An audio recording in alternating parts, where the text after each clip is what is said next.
La simulation est un outil pédagogique utilisé très régulièrement à l'IFPS.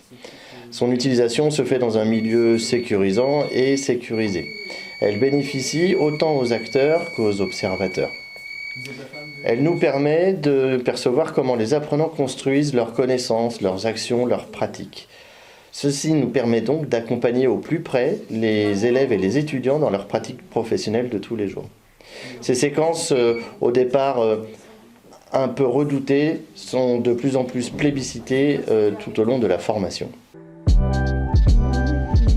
Concernant l'intervention des étudiants de soins infirmiers, ils sont intervenus sur le thème du tabac. Donc ça, c'est un thème qu'on avait choisi avec l'équipe éducative pour pouvoir sensibiliser les jeunes aux risques du tabac, les informer aussi.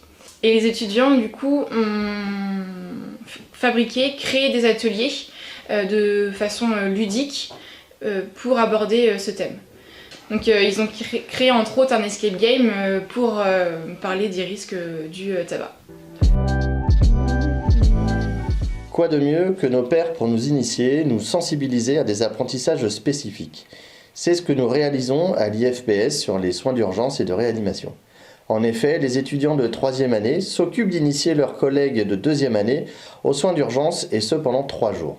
Double objectif, préparer les 3e années à leur dernier stage et initier les 2e années à l'unité d'enseignement sur les soins d'urgence et de réanimation.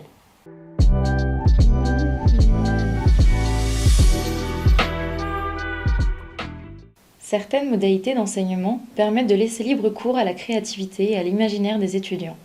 Savoir illustrer les concepts soignants, les dimensions émotionnelles de services tels que les soins palliatifs ou encore leur projection dans leur future profession sont autant d'opportunités à la création.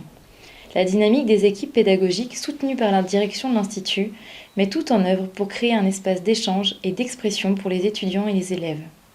Ainsi, depuis plusieurs semestres, de nombreuses œuvres ont vu le jour. La mise à disposition d'outils, associés à l'environnement de l'Institut et l'implication des formateurs, favorise l'émergence de travaux créatifs au travers de l'appropriation des postures professionnelles.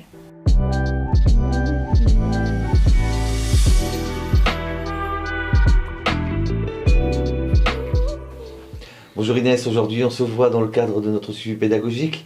Donc vous sortez de votre stage S3. Donc voilà, est-ce que vous pouvez me dire un peu... Le responsable pédagogique suit chaque étudiant tout au long des 3 années de formation.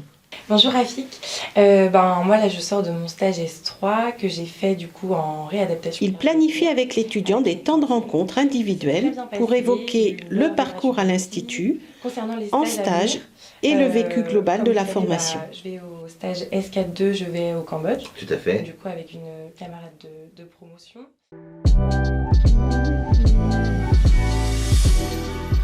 Nous avons mis en place au sein de l'IFPS un dispositif innovant que nous avons appelé 10%. Celui-ci s'adresse aux étudiants infirmiers et aux élèves aides-soignants porteurs de troubles de l'apprentissage. Ce dispositif permet de porter une attention particulière à ces apprenants et à leur proposer un accompagnement personnalisé. Alors, par exemple, nous proposons un bilan régulier qui regroupe les attentes et les atouts de ces apprenants, un mémoire de fin d'études aménagé, des outils numériques, des supports de cours plus ergonomiques, la possibilité d'utiliser la salle de repos quand le besoin s'en fait sentir et bien d'autres choses encore.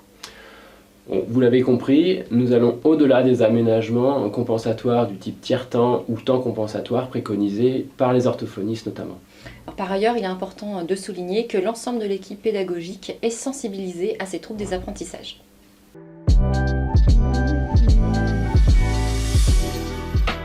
Dans les formations infirmières et aides-soignantes, les stages ont une grande importance puisqu'ils représentent presque la moitié de la formation et la moitié de votre diplôme aussi, dans la mesure où les évaluations de compétences comptent tout autant que les notes théoriques pour la diplomation.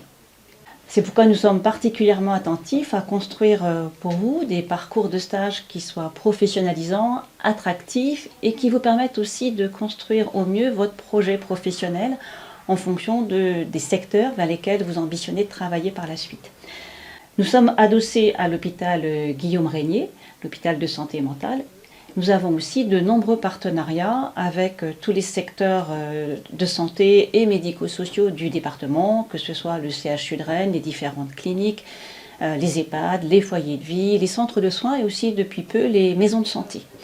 Tout au long de votre stage, de vos stages, vous serez accompagné par les professionnels de terrain, les tuteurs de stage, mais aussi vos formateurs, puisque les formateurs se déplacent sur les lieux de stage pour accompagner votre progression.